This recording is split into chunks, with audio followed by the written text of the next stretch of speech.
ইতিকাফ হলো আমরণ অনশন। রাজনীতি যারা একটু একটু করেন তারা বল আমরণ অনশন শব্দটা শোনেননি? মানে কোনো দাবি আদায়ের জন্য একেবারে খানাপিনা বাদ দিয়া ময়দানে নেমে যায়, আমার দাবি মানতে হবে, না মানলে খানাপিনা বন্ধ, রাস্তাঘাট ছাড়া হবে না। আছে না একটা কথা? এটা হচ্ছে আমরণ অনশন। ইতিকাফ হচ্ছে অনশন। অর্থাৎ আল্লাহ আমারে আপনি মাফ করতেন না, রমজানের 20 চলে গেল, আমারে আপনি মাফ করতেন না, আমি আপনার ঘরে আইসা পড়ছি, এখন মাফ না করে যাবেন কই? আল্লাহু আকবার বলে। আল্লাহ আমি আপনার ঘরে আইসা আমার হাত পা বাইধা আমার ঘর বাড়ি আপনার ঘরে বানাই নিচ্ছি, এবার আমারে মাফ করে দেন, এবার আমার দাবি আমার গুনাহ মাফ করে। সুবহানাল্লাহ বলি। অনশন। এই জন্য ইতিকাফে যারা আসবে তাদেরকে আল্লাহ তাআলা মাফ করে দেয়। ইতিকাফ গোটা সমাজের কিছু সংখ্যক মানুষ হইলেও বসতে হবে, নইলে গোটা সমাজের মানুষ গুনাহগার হবে। এই জন্যে বাবারা, ইতিকাফ হচ্ছে আল্লাহর ঘরে মেহমান আসা। তাহলে বলেন, দুনিয়ার কোনো মেহমানদারি মেজবানের যতটুকুন পরিবেশন তার চেয়ে আমার আল্লাহর মেহমানদারি কি কম না বেশি? বেশি না অনেকটা? জন্য কেউ যদি আল্লাহর ঘর পর্যন্ত আইসা যায় তো আমার আল্লাহ রাব্বুল আলামিন ওই বান্দাকে মাফ না করে ছাড়ে না, ওই বান্দাকে মাফ করে দেয়। ইতিকাফ যদি কেউ করে তার লাইলাতুল কদর নিশ্চিত। কোন সুবহানাল্লাহ। লাইলাতুল কদর কি? নিশ্চিত। খুব খেয়াল করেন, গুরুত্বপূর্ণ একটা কথা। লাইলাতুল কদর কি শুধু 27শে রমজানের রাত?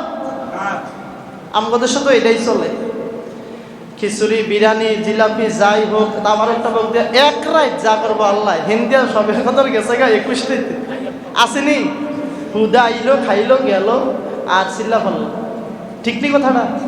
তাহলে বোঝা গেল লাইলাতুল কদর শেষের, এটা 1 নম্বর মত একটা কথা। 2 নম্বর কথা হচ্ছে রাসূল বলেন লাইলাতুল কদর হচ্ছে শেষের 10 দিনের বেজুর রাত। সুবহানাল্লাহ বলবেন না? তাহলে 2টা মত পাইলাম। একটা পাইলাম কি লাইলাতুল কদর হচ্ছে শেষের 10 রাত, এরপরে আরেকটা পাইলাম কি বেজুর রাত। এরপরে রাসূল কারীম সাল্লাল্লাহু আলাইহি ওয়াসাল্লাম, এটা নবী বলে নাই, এটা আমাদের দেশের ওলামায়ে কেরামগণ বলেন 27-এর একটা গুরুত্বপূর্ণ তাৎপর্য আছে। 27-এর একটা কি আছে? তাৎপর্য আছে। এজন্যে যেহেতু 27 বরকতি রাত, এই রাতেও হইতে পারে, সম্ভাবনা বেশি। এটা আমাদের অনুমান। এটা কি অনুমান? কিন্তু এটা কোনো হাদিসও না, কোরআনও না। এটা হচ্ছে আমাদের কি কথা কয় না তো, এটা আমাদের অনুমান। কিন্তু আমরা অনুমান করে সেটা 27 রাতের লেগে বয়ে থাকি।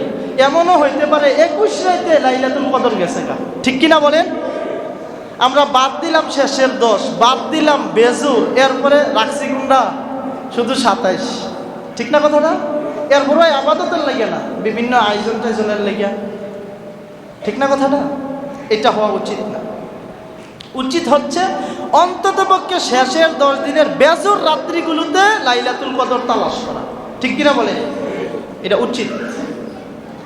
এজন্যে আমরা কি করি, তারাবির সালাতের শেষে আমরা তো সারা রাত 27 রাতের মতো আমরা করি না, যার ফলে আমরা বেজুর রাত্রিগুলোতে অন্ততপক্ষে 2 রাকাত নামাজ আমরা লাইলাতুল কদরের আদায় করি। ঠিক কিনা বলে? আদায় করি।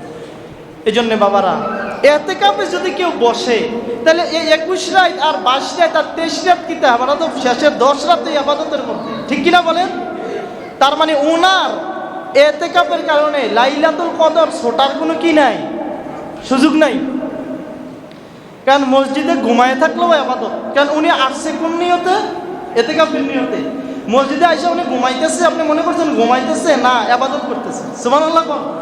উনি আর কিছু করে না, কিন্তু ইতিকাফ করতেছে। ঠিক কিনা বলেন? এটা করবেন।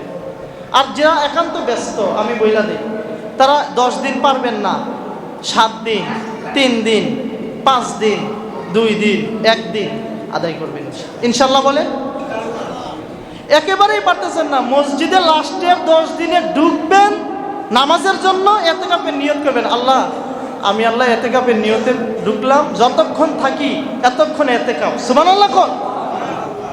কত সহজ না বিষয়টা? যেভাবে কামাই করে নেওয়া যায় রাষ্ট্রের 10 দিন, এই এতেকাফ যদি কেউ একদিন করে, খেয়াল করেন, একদিন যদি কেউ করে, আল্লাহ রাসূল বলে তার থেকে জাহান্নামটা আল্লাহ তাআলা 3 খন্দক দূরে নিয়ে যায়।